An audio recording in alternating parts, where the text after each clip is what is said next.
No culto de adoração, todos nós somos artistas. Você que está sentado é um artista. Você também está apresentando a sua peça, a sua adoração.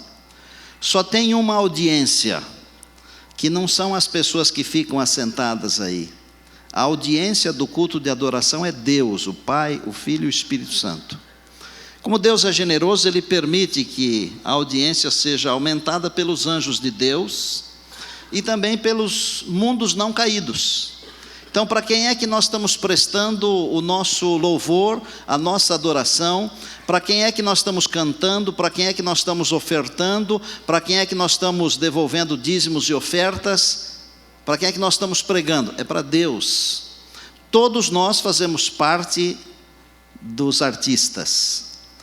E tudo isso é feito para Deus. Então, se você tem essa convicção, você perde aquele direito que você acha que tem de criticar. Dizer, essa música é boa, essa não presta. Ou, por exemplo, dizer, esse sermão foi isso, aquilo foi aquilo. Por quê? Quem é que tem que fazer a avaliação? É a audiência. E a audiência não é você, não sou eu. Quem é a audiência? É Deus. Então, se nós tivermos essa convicção, nós vamos começar a interpretar um pouquinho diferente a casa de culto. Há pessoas que nem ligam se tem alguém conversando do lado. Mas tem gente que, se tem alguém conversando do lado, não consegue prestar atenção no sermão, não consegue prestar atenção na música. Se tiver alguém correndo pela igreja. Quando eu tenho essa convicção de que eu venho à igreja como um artista, para apresentar a minha adoração ao ser que deve ser adorado, que é Deus. Então, amados, eu vou entrar aqui na casa de culto em silêncio, eu vou me sentar confortavelmente, vou ler a minha Bíblia, vou falar com esse Senhor que é a audiência, porque a audiência começa, não é na hora que eu começo a pregar aqui, a audiência começa na hora que eu entro aqui. Por isso tem que ter um preparo antecipado para entrar aqui com o coração aberto, feliz, para ouvir aquilo que vai acontecer aqui, para degustar aquilo que vai acontecer aqui, para se alimentar daquilo que vai acontecer aqui. Lembrando que só tem um que pode dar pitaco no negócio aqui, é Deus, porque é para Ele que nós fazemos isso aqui. Querem ver como é que funciona? Peguem a Bíblia aí, Isaías capítulo 6. E aqui você já aprendeu que nós pregamos é a palavra de Deus, é a Bíblia. Aqui o que os homens falam tem valor, mas o que tem valor de verdade mesmo é o que Deus fala. E eu poderia citar aqui uma porção de autores que eu tenho, que eu leio sobre adoração, mas eu não vou citar esses homens e mulheres, porque quem entende mesmo de adoração é Deus, porque é para Ele que nós fazemos. Isaías capítulo 6, tem um tópico aqui, eu vou ler do verso 1 até o verso número 8. Isaías capítulo 6, já encontraram todos aí? Se você está nos acompanhando pela internet e quiser acessar aí o seu computador, já deve ter acessado, né? Bíblia Online, Isaías capítulo 6, talvez você tenha uma Bíblia de papel também perto, ou uma outra. No ano da morte do rei Uzias, só para codificar o tempo, para facilitar para você, isso aqui aconteceu mais ou menos no ano 740 a.C., portanto na segunda metade do 8º século a.C. Isaías deveria ter assim uns 18 anos, 20 anos, 17 anos, mais ou menos, era um jovem, preocupado. No ano da morte do rei Uzias, eu vi o Senhor assentado sobre um alto e sublime trono, e as abas de suas vestes enchiam o templo. Serafins estavam por cima dele, cada um tinha 6 asas, com 2 cobria o rosto, com 2 os pés, com 2 voava, cada serafim, 6 asas. Clamavam uns aos outros e diziam: Santo, Santo, Santo é o Senhor dos exércitos, toda a terra está cheia da sua glória. Não é só a igreja, a terra, o templo, tudo é templo do Senhor. As bases do limiar se moveram à voz do que clamava, e a casa se encheu de fumaça. Então eu disse, Isaías falando: ai de mim, estou perdido, porque sou homem de lábios impuros, habito no meio de um povo de impuros lábios, e os meus olhos viram o Rei, o Senhor dos exércitos. 6. Então um dos serafins, daqueles anjos, voou para mim, trazendo na mão uma brasa viva que tirara do altar com uma tenaz. Com a brasa tocou a minha boca e disse: eis que ela tocou os teus lábios. A tua iniquidade foi perdoada e o teu pecado tirado. 8. Depois disto ouvi a voz do Senhor que dizia: a quem enviarei e quem há de ir por nós? Então eu disse: eis-me aqui, envia-me a mim. 4 coisas aqui saltam à vista.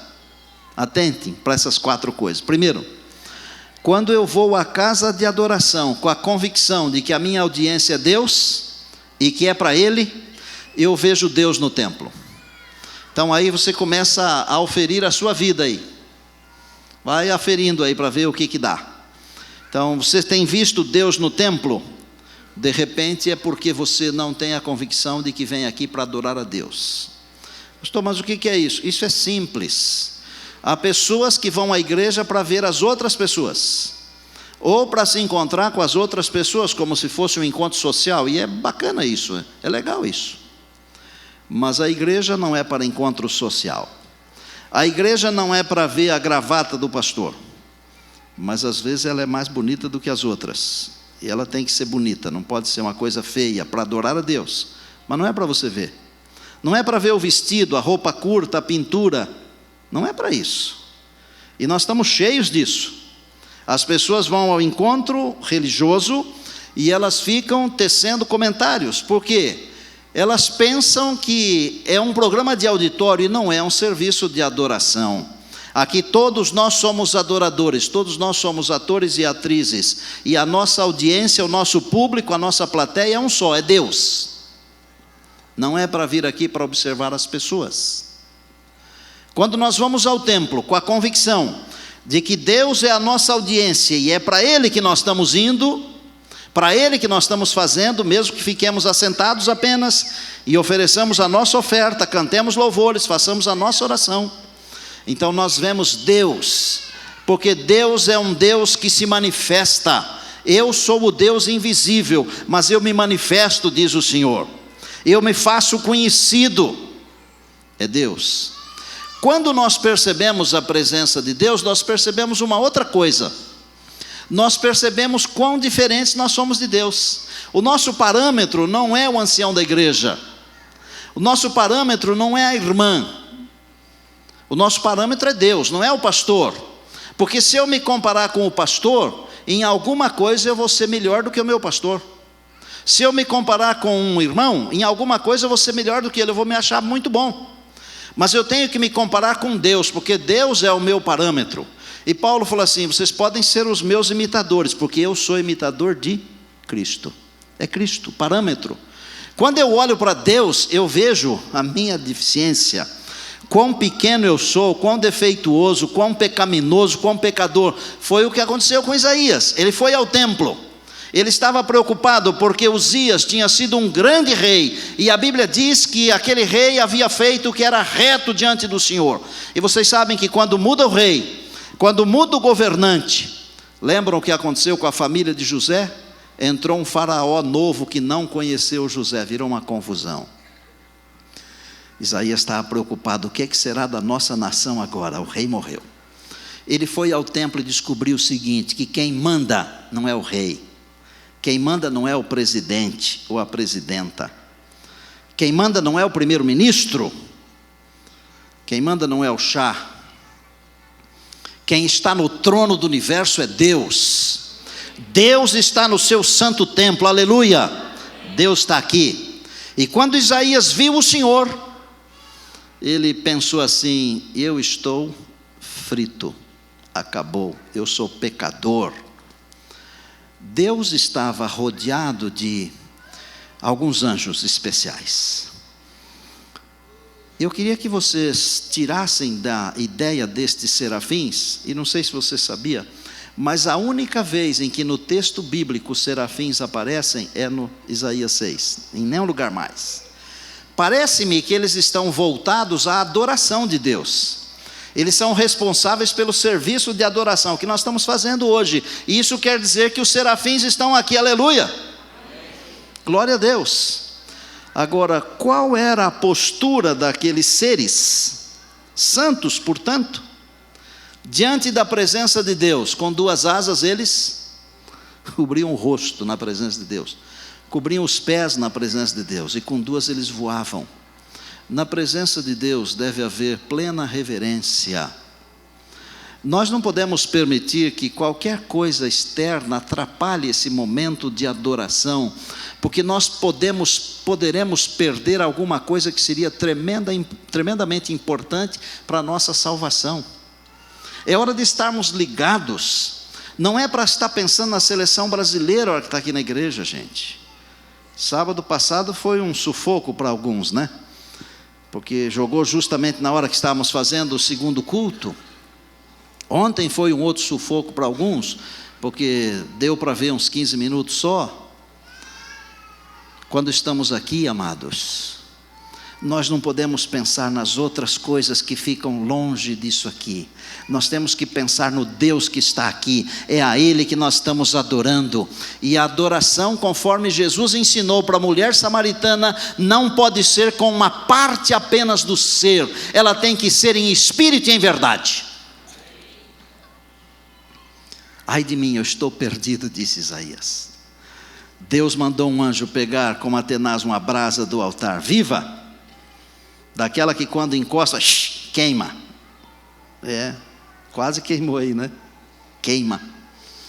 O anjo tocou os lábios do profeta e falou para ele assim: olha como é Deus, gente.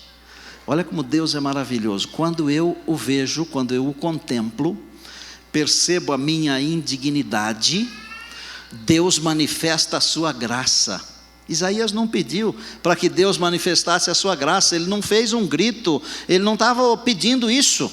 Ele apenas viu o Senhor, reconheceu a sua pequenez, Deus imediatamente manifestou a graça, mandou um serafim, um anjo para tocá-lo e dizer: você está perdoado, a sua iniquidade foi tirada. Quando nós vamos ao templo, reconhecemos a presença de Deus, conhecemos a nossa indignidade, Deus manifesta a sua graça. Portanto, aqui é um lugar de salvação. E aí o profeta respondeu afirmativamente ao chamado de Deus. Depois disto, Deus falou: a quem enviarei? E o profeta falou: eis-me aqui, envia-me a mim. Adoração, reverência plena, é algo que deveria nos fazer pensar. A presença de Deus, a nossa indignidade, a manifestação da graça de Deus e o nosso desejo de servir. Lembre-se que você mesmo assentado é um artista, está apresentando a sua peça, e que a sua audiência não são os seus colegas de banco. Se você estiver aqui à frente fazendo alguma coisa, você não está fazendo só para quem está aqui assentado, porque a sua audiência primeiro é o Senhor, é o nosso Deus, aleluia. O que significa adoração? Adoração significa inclinar-se, venerar, honrar. E essa história começa lá em em Gênesis capítulo 18, começa em Gênesis capítulo 18, e eu só vou citar isso aqui, porque nós já lemos o texto base que é Isaías 6. Você lembra quando Abraão recebeu aquelas pessoas, o Senhor Jesus e 2 anjos, que foram lá para avisar que depois de 1 ano eles teriam um filho, velhinhos já? A Bíblia diz que Abraão se prostrou, se inclinou, adorou, honrou, e ele falou assim: olha, não passem de mim antes que eu providencie comida. A palavra inclinar, adorar, honrar em hebraico é avad. Em grego, a mesma palavra é proskneo. Ambas têm o mesmo significado de adorar, se inclinar, honrar. Isso pode ser tanto para uma pessoa honrada aqui da terra, como para o Senhor nosso Deus.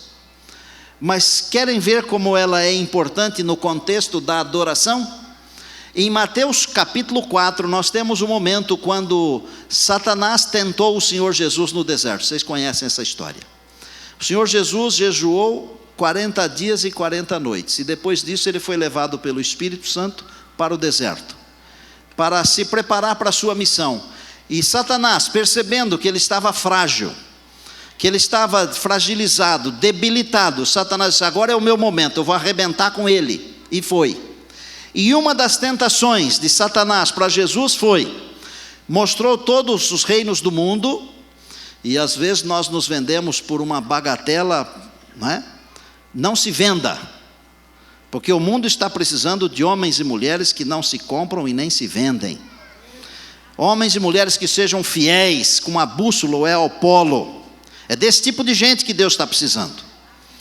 E o Senhor Jesus escutou, e o Satanás falou assim: tudo isso aqui eu dou para você, se você se ajoelhar, se você me adorar. O Satanás usou a palavra proskinel, ajoelhar, adorar, honrar. Sabe o que o Senhor Jesus fez?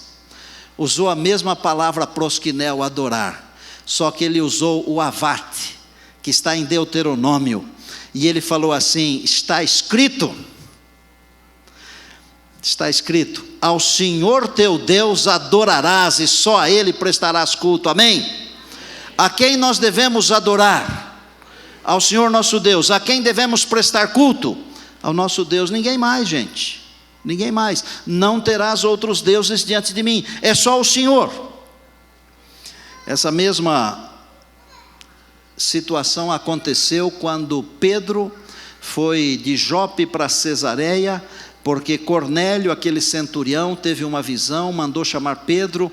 Pedro também teve uma visão, está em Atos 10, e foi ao encontro de Cornélio. Na hora que o Cornélio se ajoelhou, proskinel, para adorar, o Pedro falou assim: não se ajoelhe, levante, porque eu sou um conservo teu, eu sou irmão, eu não sou Deus para ser adorado. Adorar. Quando você vem à igreja, você vem à igreja para adorar. Adorar a Deus. O serviço de adoração, ele tem algumas partes que são bem salientes, não é? Por exemplo, a parte de música é bem saliente, não é? Se você quiser arrumar uma tremenda de uma confusão, é só falar sobre música, arruma a confusão. Porque, primeiro, assim como todo brasileiro pensa que é técnico de futebol, todo brasileiro pensa que é músico e musicista. Todo brasileiro. Todos nós achamos que nós entendemos de música. E todos nós nos achamos no direito de ficar dando pitaco numa música e na outra. Porque o nosso gosto pode ser diferente do gosto do outro. O nosso gosto é que tem que prevalecer. Gente, esse é um assunto que não é bom ficar brigando sobre ele, viu? Porque se a gente pegar a palavra de Deus no Salmo 150, ela diz que todo ser que respira louve ao Senhor. Todo ser que respira louve ao Senhor. Quem é que tem que avaliar se está correto ou não? Não sou eu, é Deus que tem que avaliar. Se eu sou um cristão e eu estou perto de Deus, Deus vai alimentar a minha mente com as coisas que devem ser feitas e as coisas que não devem ser feitas. Ele vai me dar essa capacidade de entender, porque o Espírito do Senhor fala com o nosso espírito. Amados, não é o que eu quero, o que eu desejo, o que eu gosto, é o que Deus pede. Lá no Gênesis, é Bíblia, só Bíblia. Deus pediu uma oferta. Foi a primeira oferta da Bíblia, Abel e Caim, vocês lembram? Eu não sei quantos de vocês gostam de frutas. Eu sei que alguns gostam muito, porque de sexta-feira lá no sacolão está assim de adventista, né? Eu já pensei em fazer uma comissão de igreja lá, viu, Rômulo? Não, numa sexta-tarde eu encontrei 23 irmãos lá. E eu, como gosto de conversar, eu acabei quase que me atrasando para o pôr do sol, né? Mas é uma bênção estar com o povo de Deus. Mas vocês já pensaram, por exemplo, aquela melancia vermelha assim, não passada, né? Mas assim no ponto, aquela fatia, aquelas sementinhas pretas, aquilo é uma delícia, não é? Fresquinha, geladinha, você falou, né? Uma manga palmer assim, tirada do pé na hora certa, uma laranja, uma tangerina, põe a fruta que você quiser aí. Caim levou as frutas. Lia, que delícia. Acho que a cesta que o Caim levou faria inveja para qualquer cesta que nós já ganhamos de presente por aí. Fazia. Deus aceitou? Não. Mas espera aí, quem que fez as frutas? Foi Deus. Então fruta é uma coisa boa. Mas por que Deus não aceitou? Porque Deus não pediu fruta. Deus pediu um animal, porque sem derramamento de sangue não há remissão de pecados. Irmãos, não é o que eu quero fazer, é o que Deus pediu.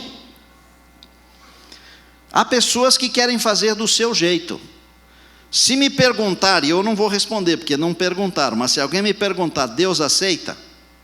Aí eu vou ter que responder, não aceita, porque Deus só quer do jeito que Ele quer. E Deus é exigente nesse aspecto.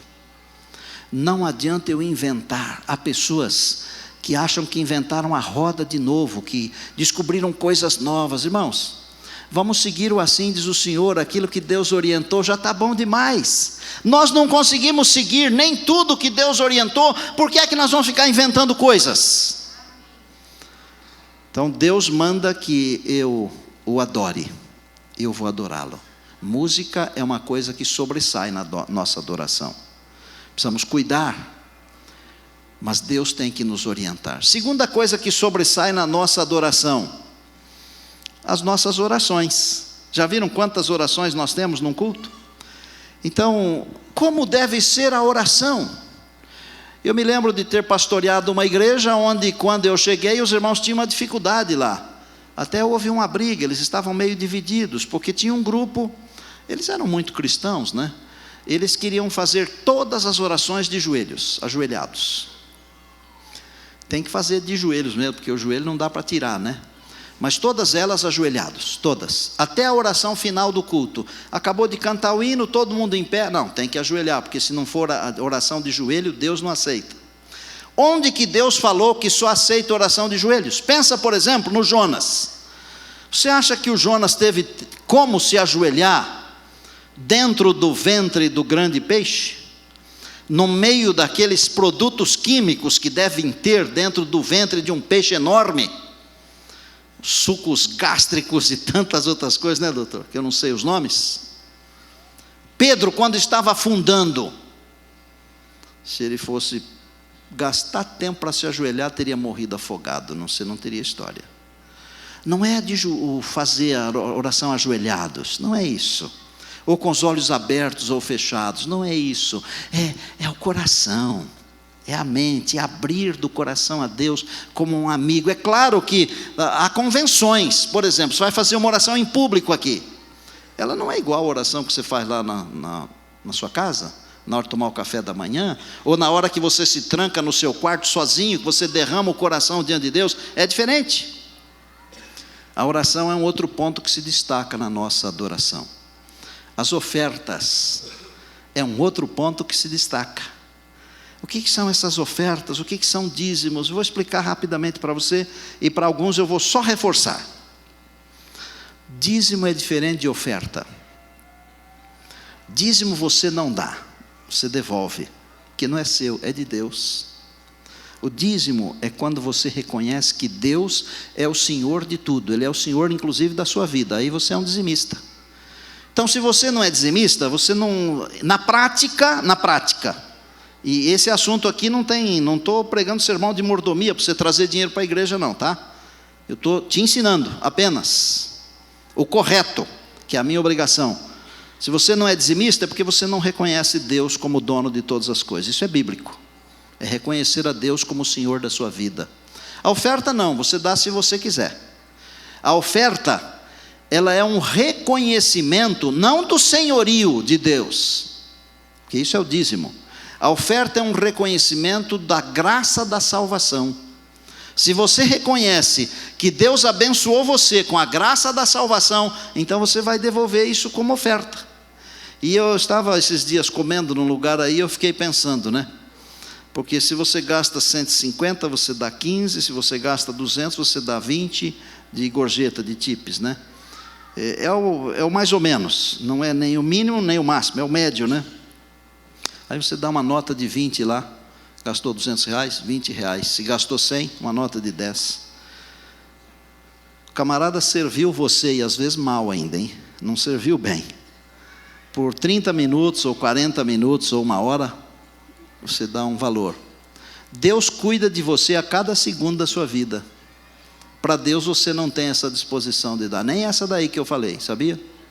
Porque na prática, você pode ter muita teoria, mas na prática você não está reconhecendo que Deus fez alguma coisa na sua vida. E gente, se tem alguma coisa que fez, faz e ainda fará na nossa vida, é Deus. Ninguém mais pode fazer nada por nós. Deus pode fazer por nós nesta vida e na eternidade, dízimos e ofertas. E a outra coisa importante de um serviço de adoração é a pregação. A pregação.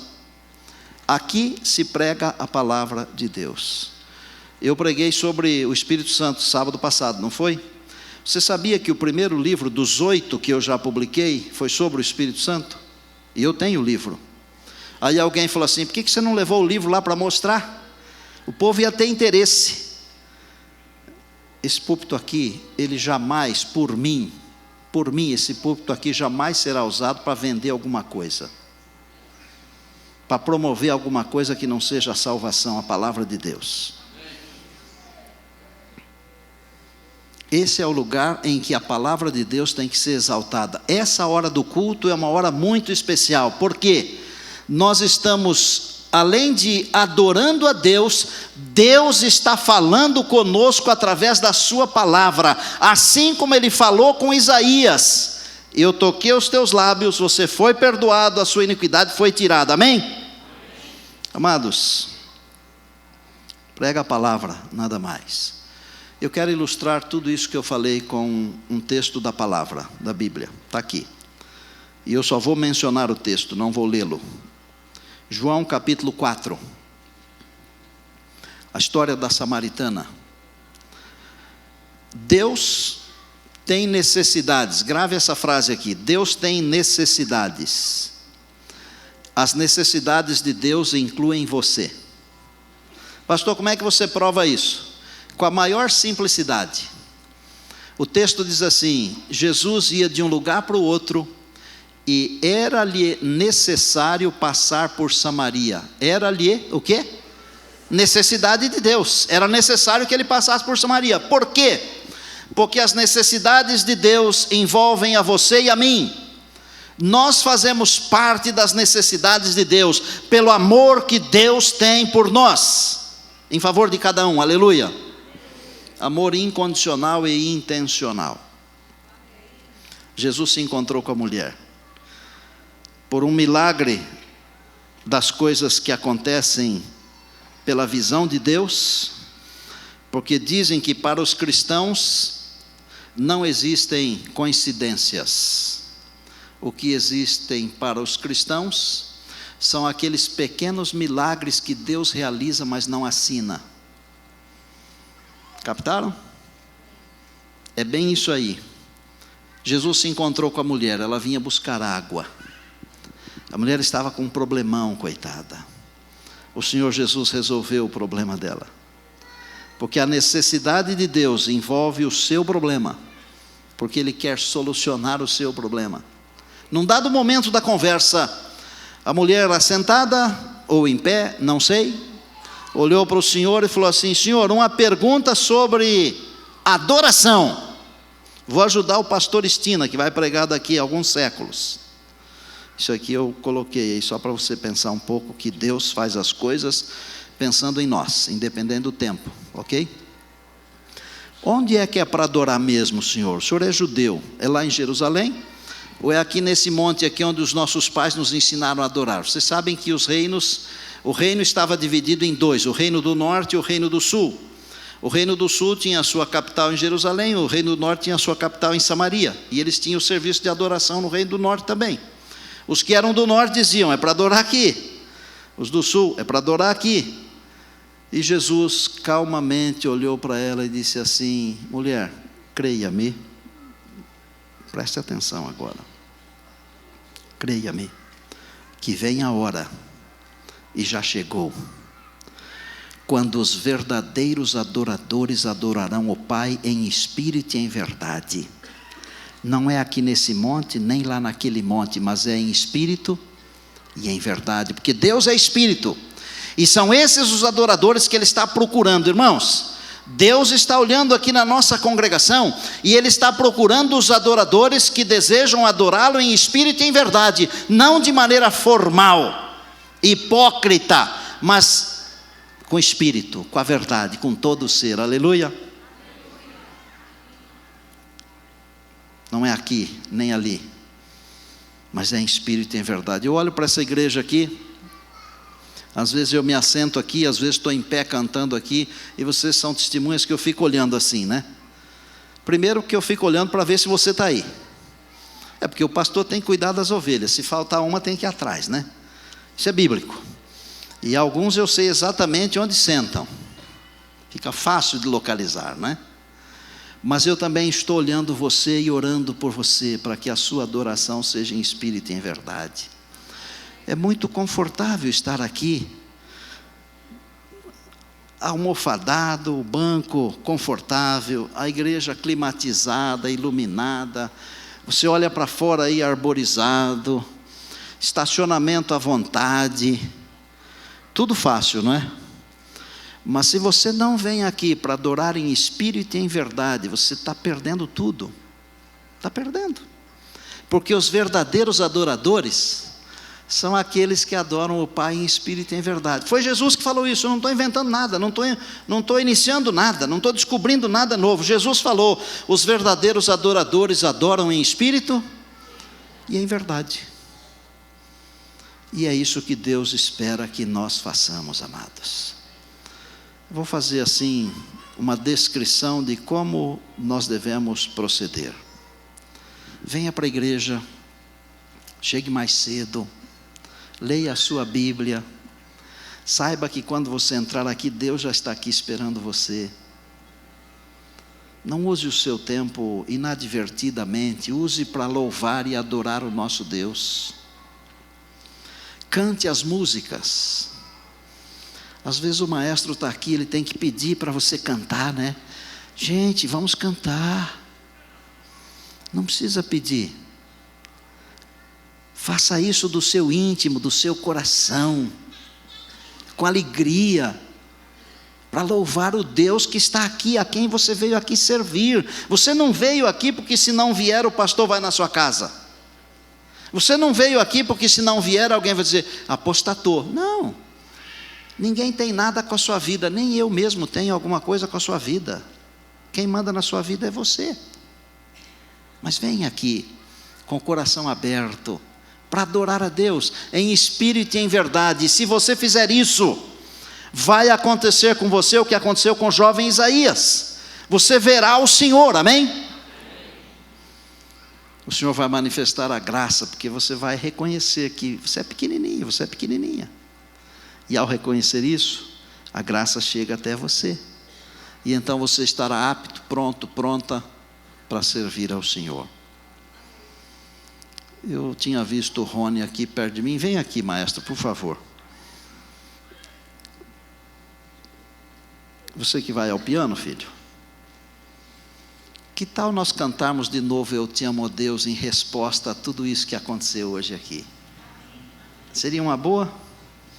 Cante assim, com o coração. Sinta a presença de Deus aqui. Fale para Ele, eu te amo, Deus. Cante assentado uma vez. De repente depois a gente fica em pé e canta uma segunda vez em pé, agradecendo, louvando ao Senhor. Eu te amo, ó Deus, ergo meu louvor, minha alma vem te adorar, Senhor, aceita pois esse meu louvor como gratidão por teu grande amor. Fique em pé e vamos cantar uma vez sem piano, só vozes agora. Eu te amo, ó Deus.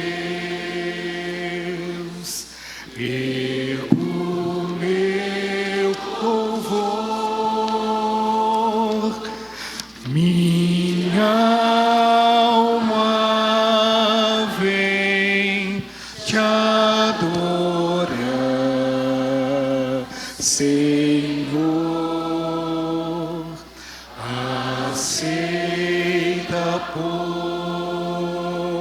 pois, esse meu louvor, como gratidão por teu grande amor. Levante sua mão para o céu, para Deus. Senhor, obrigado porque tivemos o privilégio de te adorar hoje. Pai, nós pedimos que agora o Senhor nos leve para casa em segurança, com a certeza de que a tua graça nos alcançou e que um dia muito em breve nós estaremos adorando ao Senhor face a face. Abençoa a tua herança aqui, meu Deus, nossas crianças, nossos jovens, nossos irmãos e irmãs, que nenhum se perca, Pai, mas que nós estejamos todos juntos no teu lar. Em Cristo oramos, nosso Salvador e Senhor. Amém.